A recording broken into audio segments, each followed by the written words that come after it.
Jumpa lagi dalam acara kita Today's Message dalam program Biblikal bersama saya Leonardo Syamsuri. Saya percaya saudara siap untuk diberkati oleh pesan-pesan singkat yang saya sampaikan pada hari ini. Kali ini saya akan mengangkat satu topik, cara berpikir terobosan, breakthrough thinking. Bagaimana saudara cara Anda berpikir untuk membawa hidup saudara menerobos, dimulai dari cara berpikir terobosan. Saudara, tahukah Bapak Ibu Saudara bahwa keberhasilan kita, keberhasilan seseorang itu tidak harus berbanding lurus dengan kecerdasannya. Semakin dia cerdas, dia bisa berhasil. Belum tentu loh saudara. Kenapa? Karena proses belajar, karena kita cerdas, kita bisa mempunyai proses belajar. Tapi proses atau cara berpikir dan mental itu kadang-kadang lebih berperan penting ketimbang kecerdasan. Bukan berarti kita tidak perlu cerdas maksud saya, tapi cara berpikir, mentalitas kita itu sangat menentukan sekali apakah seseorang bisa berhasil atau tidak. Cara berpikir terobosan adalah cara berpikir yang sedemikian rupa saudara membuat seseorang bisa menemukan jalan keluar atau jawaban yang berbeda atau yang spesifik atau yang luar biasa atas masalah-masalah kehidupan yang tidak biasa, tidak lazim. Maksudnya tidak lazim tuh sesuatu yang tidak umum gitu. Nah ini cara terobosan, mungkin dia kreatif gitu ya. Mungkin cara berpikir yang berbeda yang orang gak sempat pikirkan. Itu cara berpikir terobosan saudara. Dalam Ibrani 11 ayat 17-19, bagaimana Abraham bukan cuma beriman percaya, tapi cara berpikirnya menerobos. Nah, ini kisah yang menarik ketika dia diminta oleh Tuhan untuk mempersembahkan anaknya satu-satunya, Ishak. Ayat 17, karena iman di sana dikatakan, maka Abraham tatkala ia dicobai mempersembahkan Ishak, ia yang menerima janji itu rela mempersembahkan anaknya yang tunggal. Bayangkan anak satu-satunya yang dapatnya susah, diminta Tuhan, dia persembahkan. Selain iman, apa sih? Mari kita lihat. Walaupun kepadanya telah dikatakan bahwa keturunan yang berasal dari Ishaklah yang akan disebut keturunanmu. Jadi dari Ishak nih keturunannya. Baru disebut keturunan Abraham, bukan yang lain. Tapi sekarang diminta sama Tuhan. Selain iman, ketaatan, apalagi sih? Ternyata dia punya iman dan ketaatan itu sangat dipengaruhi oleh cara berpikir dia. Karena di dalam ayat 19 ini menarik.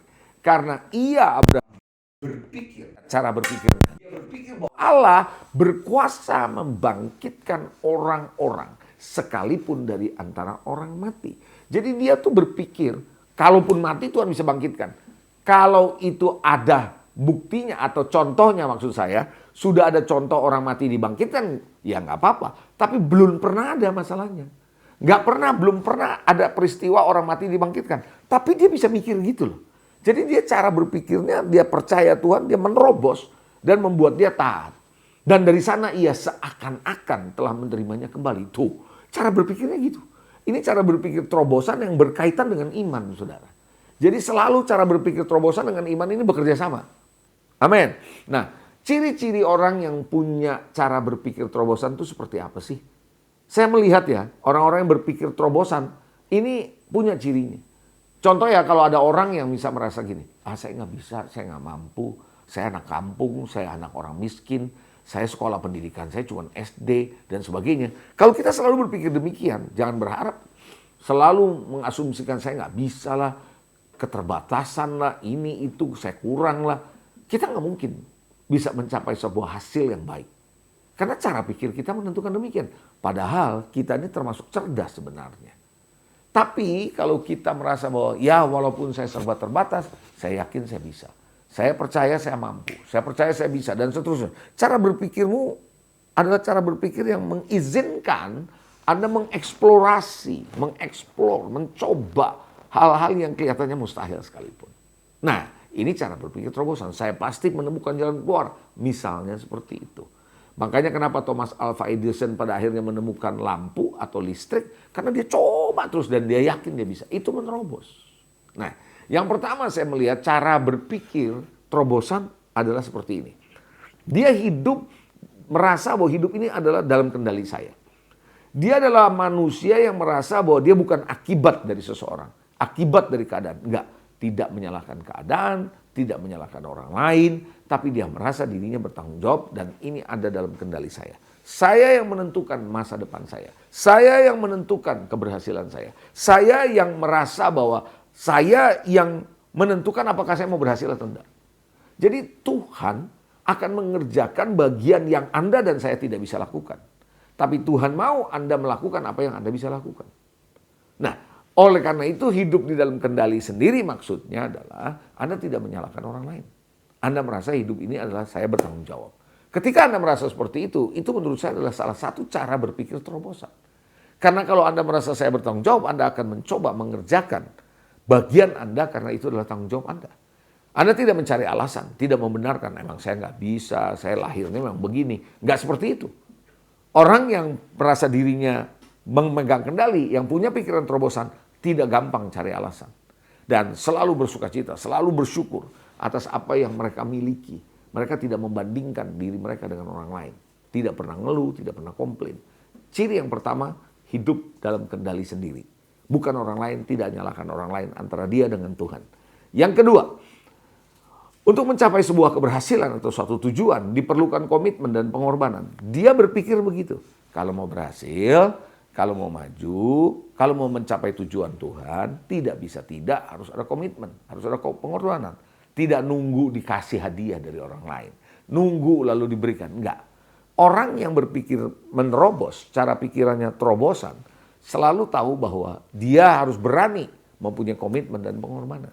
Dia cuma bukan hanya punya mimpi, bukan hanya punya keinginan untuk berhasil, keinginan untuk maju, keinginan untuk mencapai tujuan Tuhan. Tapi dia bertekad, dia berusaha, dia mengambil tindakan, dia membuat rencana dan dia melakukan action. Komitmen ada, pengorbanan ada. Karena ia tahu, orang ini tahu bahwa keberhasilan harus dicapai dengan kerja keras, dengan komitmen, dengan pengorbanan. Kemalasan, kelambanan bukan bagian dari orang yang berpikir terobosan. Jadi ini adalah yang kedua. Jadi dia tahu ada komitmen, ada pengorbanan kalau mau mencapai sesuatu. Nah yang ketiga, saya percaya ciri yang ketiga orang-orang yang berpikir menerobos atau cara berpikir terobosan, siap bekerja dengan apa yang ada pada dirinya. Enggak nunggu, aduh seandainya saya punya ini, seandainya saya bisa ini, enggak. Whatever you have, apapun yang ada di tanganmu. Daud mengalahkan Goliat, enggak harus pakai senjatanya Saul, walaupun Saul mencoba untuk memakaikan pakaian perangnya. Daud enggak suka. Daud nggak bisa, tapi Daud pakai apa yang ada.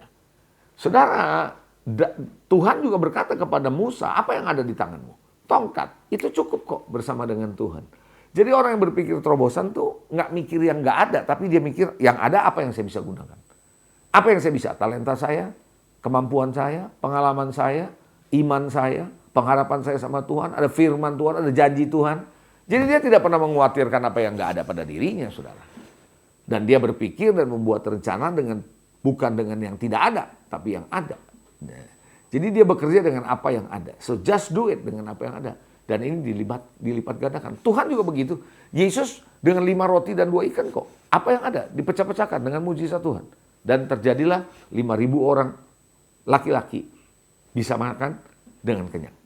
Yang keempat, ciri cara berpikir terobosan. Yang keempat, kalau orang mempunyai pemikiran terobosan, selalu menghargai dan selalu merayakan keberhasilan orang lain. Nggak pernah iri. Karena dia tahu ada bagiannya dia. Ada bagian orang lain, ada bagiannya dia. Dia tidak menjadi iri, merasa tersaingi. Enggak. Kalau ada orang berhasil, dia rayakan. Apalagi kalau itu sahabatnya. Dia ucapkan selamatlah, dia senang dengan keberhasilan orang. Orang yang senang dengan keberhasilan orang lain, dia bisa joy, dia bisa enjoy, dia bisa joyful, sukacita. Dia juga akan melihat keberhasilan yang dia akan capai, saudara. Nah, itu yang membuat dia pada akhirnya melihat keberhasilan orang juga memacu dia untuk menjadi orang yang berhasil. Semakin banyak orang yang berhasil, semakin bersukacita dan semakin baik dia bilang dalam kehidupan. Itu cara berpikir orang yang terobosan. Makin banyak orang sukses, makin orang banyak berhasil, kenapa tidak? Makin baik kehidupan ini. Jadi dia senang apabila bisa menjadi bagian dari keberhasilan orang lain. Mungkin dia bisa tolong orang lain bisa berhasil. Itu cara pikir terobosan.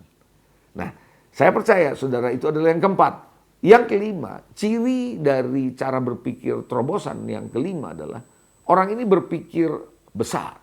berpikir melimpah, nggak merasa kurang, nggak cukup, ya. Jadi akhirnya kikir dalam hidup ini. Dia berpikir besar, tidak kecil, ya udah segini aja cukup. Ya udah, makin lama makin kecil malah. Tapi dia merasa bahwa Tuhan itu mau dia mengerjakan sesuatu yang besar. Dan Tuhan itu adalah Tuhan yang melimpah-limpah, yang tidak pelit dan tidak mengasihinya sedikit-sedikit. Enggak, Tuhan sudah sediakan semua secara melimpah. Artinya gini, abundance mentality. Mentalitasnya adalah berkelimpahan. Kalau orang lain mendapatkan bagiannya dan dia belum dapat, dia nggak khawatir. Karena ada belahan dunia yang lain, bagian yang lain, di waktu yang lain, akan ada bagian dari dia.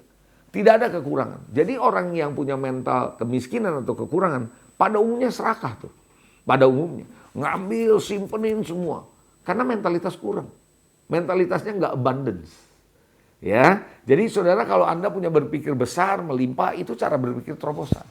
Inilah yang membuat Anda sadar bahwa Tuhan menyediakan sumber-sumber buat saudara. Bukan saudara. Sumber dari Tuhan gak pernah akan habis. Setiap waktu, setiap saat pasti tersedia. Tidak berpikiran picik, sempit, terbatas. Enggak. Tapi dia tahu bahwa dia selalu berpikir besar, luas. Kalau orang berhasil, Tuhan ada bagiannya buat saya. Dia tidak iri, dia tidak merasa bagian saya diambil. Enggak. Tapi dia tahu orang itu sukses, puji Tuhan, saya percaya. Dia maju, dia mencapai apa yang tujuan Tuhan, saya percaya. Saya juga akan melakukan yang sama. Pikiran itu adalah pikiran menerobos. Yang keenam, saya percaya orang yang berpikiran menerobos adalah orang yang tahu kalau bekerja, mau mencapai hasil, harus bekerja keras. Nggak bisa santai, nggak bisa males, nggak bisa doa doang. Nggak bisa, walaupun doa penting. Jadi tidak suka dengan yang namanya judi apalagi. Lotre, biasanya orang yang suka dengan lotre nih, ya, itu pada umumnya adalah orang yang malas tuh. Nggak mau dia kerja. Dia hanya mengharapkan keberuntungan dari sana. Saudara, keberhasilan saudara, pencapaian saudara itu bukan pemberian, tapi itu hasil kerja dari sebuah perjuangan.